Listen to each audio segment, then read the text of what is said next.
والله انا نفسيا ما كنتش عايز اطلع اتكلم، بس يعني في ناس بتبقى لو ما طلعتش تتكلم وتطلع النار اللي جواها ممكن يحصل لها حاجه، تطق تموت مثلا. وعشان كده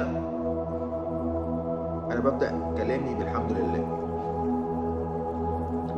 الفوز والخساره بايد ربنا، ده كلنا عارفين الكلام ده طبعا. ولكن الحمد لله الواحد بيحصل له اللي بيحصل دوت ولسه على قيد الحياه، مع انه ملوش ذنب في اي حاجه. لا انا ليا ذنب في حاجه، ولا زمايلي في السوشيال ميديا اصحاب المحتوى ذنبهم حاجه، ولا انتوا ذنبكم حاجه. الفروقات بس بيننا اللي يعني بيني وبينك يا صديقي ان انا بفتح الكاميرا وبتكلم. فالله يكون في عونك انت يلي بتاخد الصدمات ديت، تاخد بعضك وتخش اوضه النوم وتنام، وانت وحظك بقى يحصل لك حاجه، تصحى تبقى مريض، يتوفاك الله، انت وحظ كل واحد اللي ربنا كاتبه.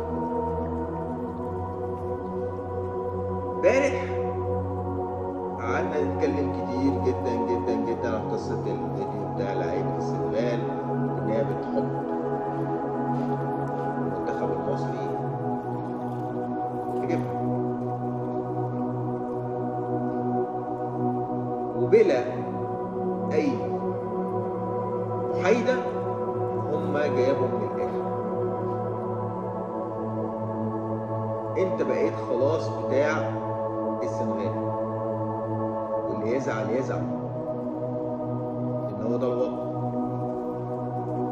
فريق مطلعك من نهائي افريقيا 22، طلعك من تصفيات كاس العالم عادي خالص، بيطلع يقول للعالم كله ان منتخب مصر في جيبي، وانت نازل قدامه مهزوز.